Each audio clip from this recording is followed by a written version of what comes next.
Morning बच्चों। Part 6 हम पढ़ रहे थे। उसमें क्या पढ़ा था हमने कि रक्त का हमारे शरीर में किस प्रकार से काम होता है और वह किस किस तरह से कार्य कर सकता है तथा कितने प्रकार का रक्त हमारे शरीर में काम करता है। तो चैप्टर का नाम क्या है? रक्त और हमारा शरीर। इस पार्ट के हमने शब्दार्थ कल की क्लास में कर लिए थे और आज हम क्या करेंगे, इसके प्रश्नोत्तर करेंगे।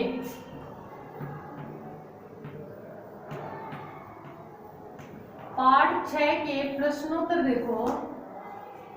पार्ट 6 के प्रश्नोत्तर में पहला प्रश्न क्या है कि रक्त के बहाव को रोकने के लिए हमें क्या करना चाहिए। रक्त के बहाव को रोकने के लिए तो इसमें सबसे पहले पाठ से जो प्रश्न लिए गए हैं वो देखो। इसमें प्रश्न नंबर 1 है। प्रश्न नंबर 1, रक्त के बहाव को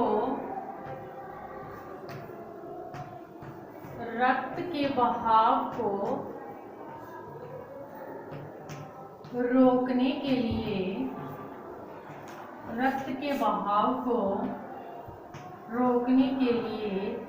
क्या करना चाहिए।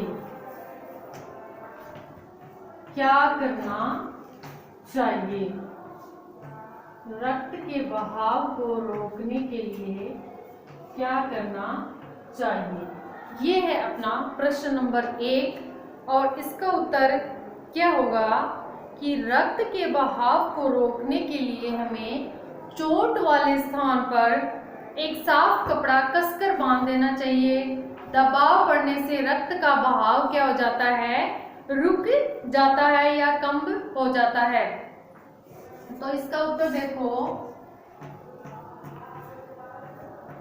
रक्त के बहाव को रोकने के लिए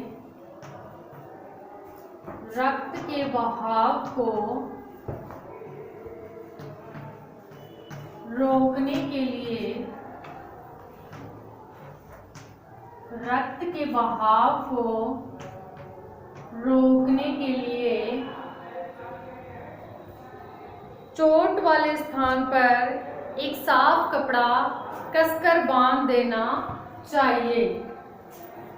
चोट वाले स्थान पर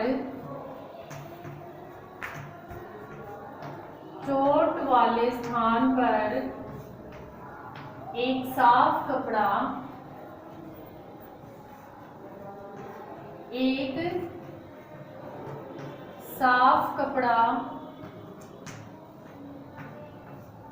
कसकर बांध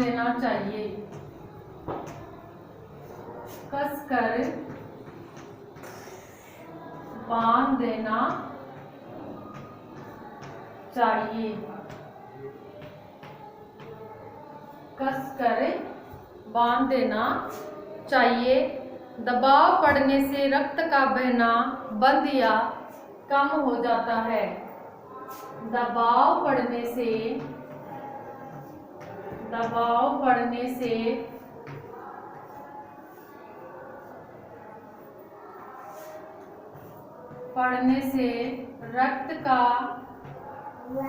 रक्त का बहाव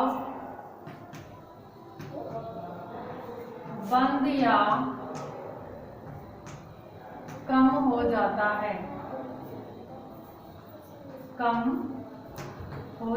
है। तो इसका उत्तर क्या होगा कि रक्त के बहाव को रोकने के लिए चोट वाले स्थान पर कसकर हमें एक साफ कपड़ा बांध देना चाहिए। इससे क्या होता है? दबाव पड़ता है और दबाव पड़ने से जो रक्त का बहाव है वह या तो बंद हो जाता है और या कम हो जाता है। फिर प्रश्न नंबर 2 देखो। प्रश्न 2 क्या है? खून को भानुमति का पिटारा क्यों कहा जाता है? खून को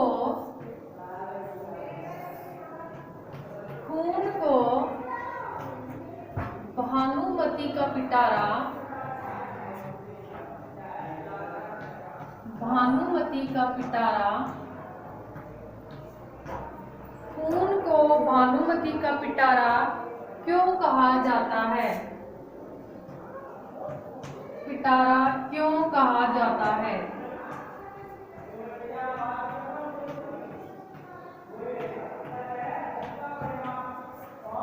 इसका उत्तर क्या होगा?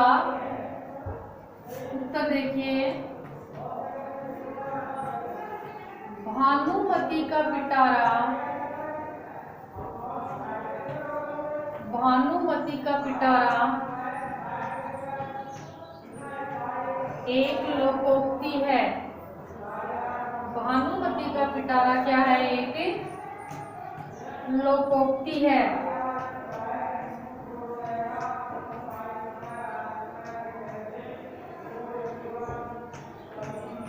भानुमति का पिटारा एक लोकोक्ति है जिसका अर्थ है किसी वस्तु में अनेक वस्तुओं का छिपा होना। जिसका अर्थ है, जिसका अर्थ है किसी वस्तु में अनेक वस्तुओं का, अनेक विचित्र वस्तुओं का छिपा होना। किसी वस्तु में, किसी वस्तु में अनेक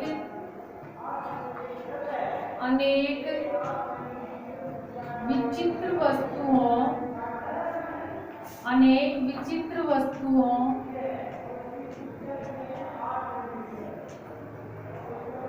का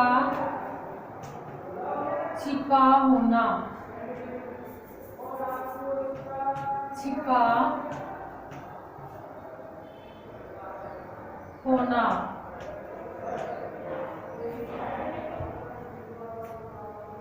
विचित्र वस्तुओं का छिपा होना। रक्त भी ऊपर से तो एक लाल रंग का द्रव दिखाई देता है। रक्त भी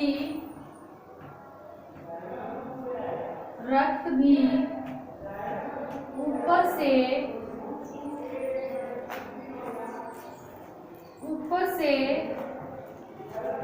तो एक लाल रंग का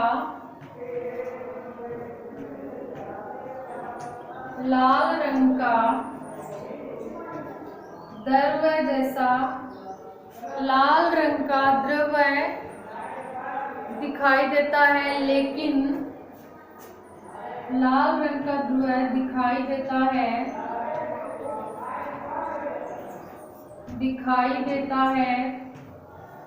लेकिन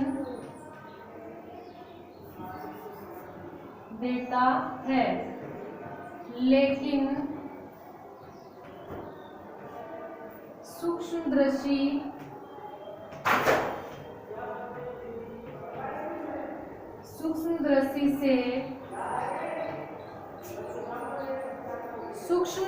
से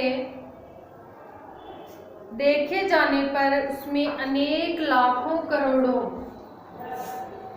सूक्ष्मदर्शी से देखे जाने पर उसमें अनेक लाखों करोड़ों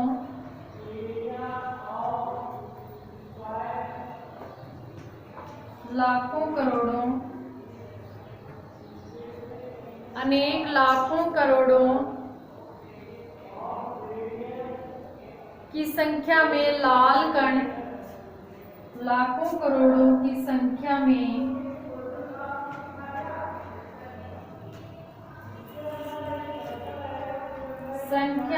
लाल कण,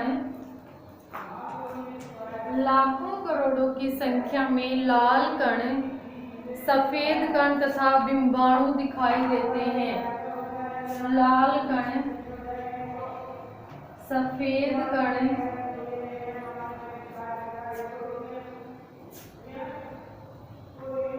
तथा डिम्बाणु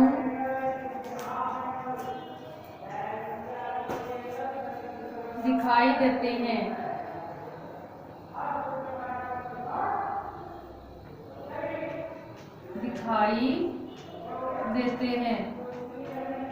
लाल कण, सफेद कण तथा डिम्बाणु दिखाई देते हैं। इसीलिए रक्त को भानुमति का पिटारा कहा गया है।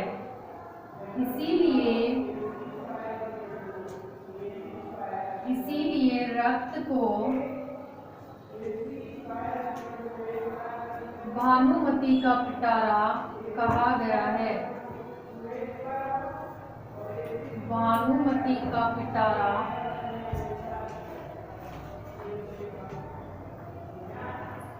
कहा गया है। इसीलिए रक्त को भानुमति का पिटारा कहा गया है। तो भानुमति का पिटारा क्या है? एक लोकोक्ति है जिसका अर्थ है किसी वस्तु में अनेक विचित्र वस्तुओं का छिपा होना। रक्त भी ऊपर से तो एक लाल रंग का द्रव दिखाई देता है, लेकिन सूक्ष्म दृष्टि से देखे जाने पर उसमें अनेक लाखों करोड़ों की संख्या में लाल कण, सफेद कण तथा डिम्बाणु दिखाई देते हैं। इसीलिए रक्त को क्या कहा गया है? भानुमति का पिटारा कहा गया है। ये हो गया अपना प्रश्न नंबर 2 पूरा हुआ। प्रश्न नंबर 3 को देखिए। प्रश्न नंबर 3 क्या है?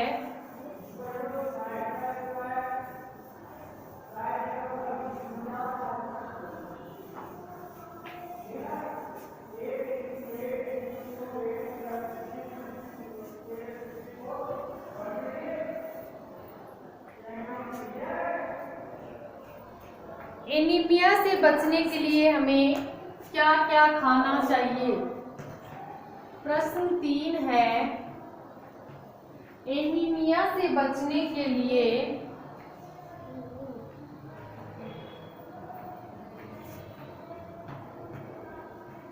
एनीमिया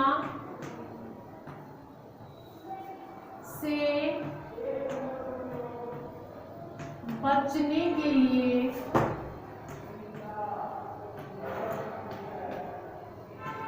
हमें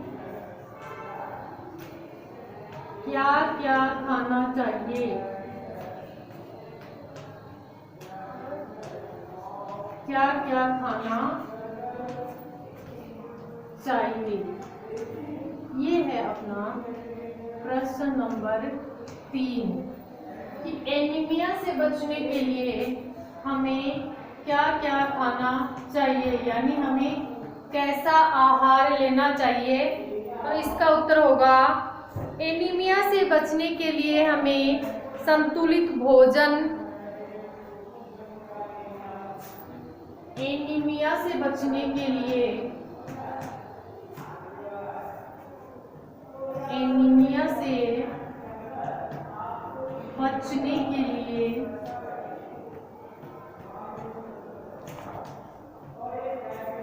हमें संतुलित भोजन,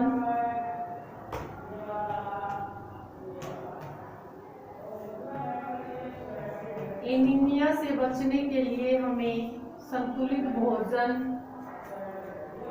जैसे हरी सब्जी, फल, दूध, जैसे हरी सब्जी,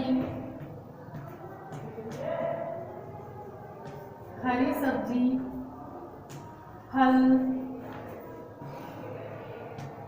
दूध, हरी सब्जी, फल, दूध, अंडा और गोश्त आदि अपने आहार में लेने चाहिए। दूध, अंडा अथवा गोश्त आदि अपने आहार में लेना चाहिए। आदि अपने आहार में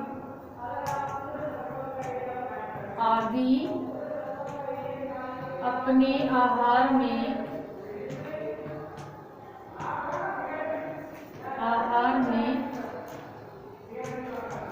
लेना चाहिए।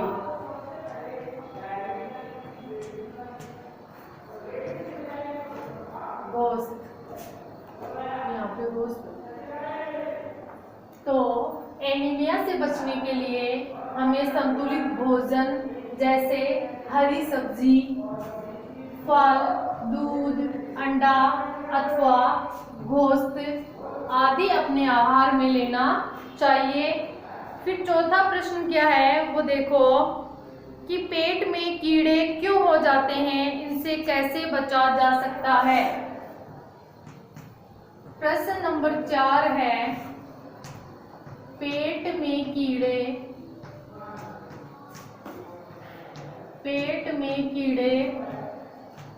क्यों हो जाते हैं।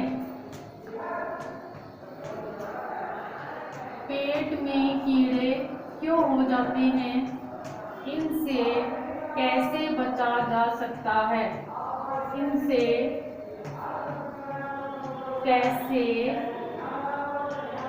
बचा जा सकता है। बचा जा सकता है कि पेट में कीड़े क्यों हो जाते हैं और इनसे बचने के उपाय बताइए। ये है अपना प्रश्न। तो इसका उत्तर क्या होगा, पेट में कीड़े दूषित भोज्य पदार्थों के सेवन से हो जाते हैं। पेट में कीड़े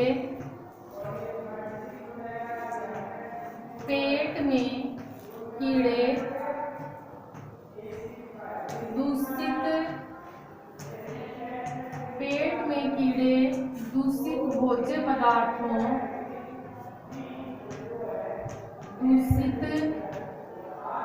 भोज्य पदार्थों के सेवन से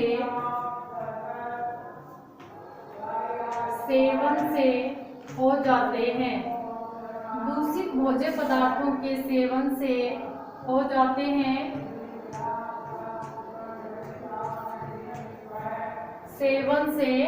हो जाते हैं।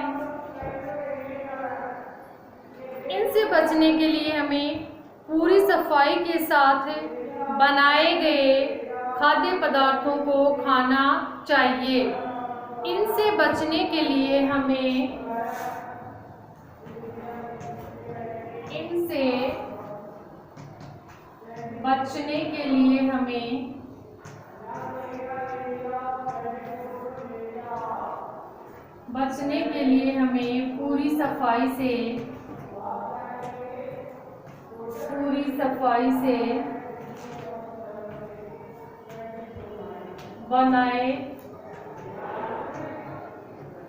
पूरी सफाई से बनाए खाद्य पदार्थों को खाना चाहिए। बनाए खाद्य पदार्थों को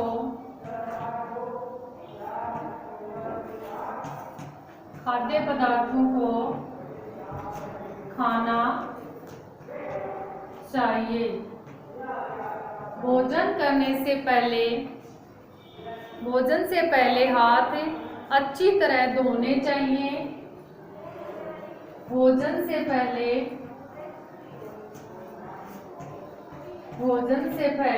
हाथ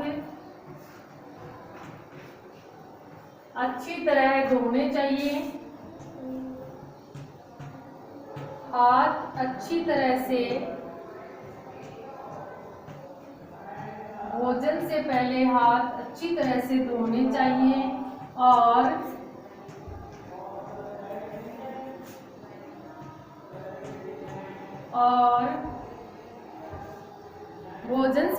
हाथ अच्छी तरह से धोने चाहिए और स्वच्छ जल पीना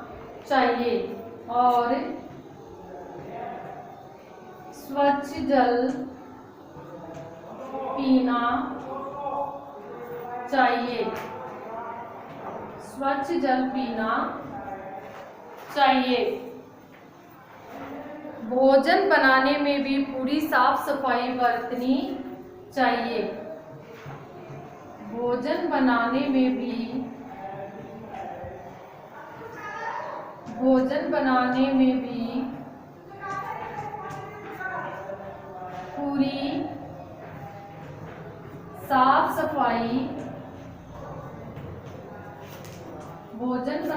भी पूरी साफ सफाई बरतनी चाहिए। भोजन बनाने में भी पूरी साफ सफाई बरतनी चाहिए। शौच के लिए खुले में बाहर न जाएं तथा नंगे पैर न घूमें। शौच के लिए बाहर खुले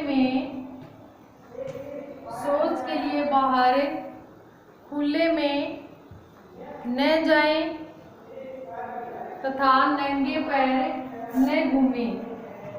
खुले में न जाएं तथा नंगे पैर न घूमें। ये है प्रश्न नंबर 4 का उत्तर कि पेट में कीड़े क्यों लग जाते हैं तथा इनसे कैसे बचा जा सकता है। तो इसका उत्तर क्या होगा कि पेट में कीड़े दूषित भोज्य पदार्थों के सेवन से हो जाते हैं। इनसे बचने के लिए हमें पूरी सफाई से बनाए खाद्य पदार्थों को खाना चाहिए। भोजन से पहले हाथ अच्छी तरह से धोने चाहिए और स्वच्छ जल पीना चाहिए। भोजन बनाने में भी पूरी साफ सफाई बरतनी चाहिए। शौच के लिए बाहर खुले में न जाए तथा नंगे पैर न घूमें। ये जो है वो पेट में कीड़े जो लग जाते हैं उनसे बचने के उपाय हैं। और ये हो गया अपना प्रश्न नंबर 4 पूरा। अब आगे के जो प्रश्न उत्तर हैं वो हम अगली क्लास में करेंगे। आज आप इतना ही कर लीजिए। Okay, thank you.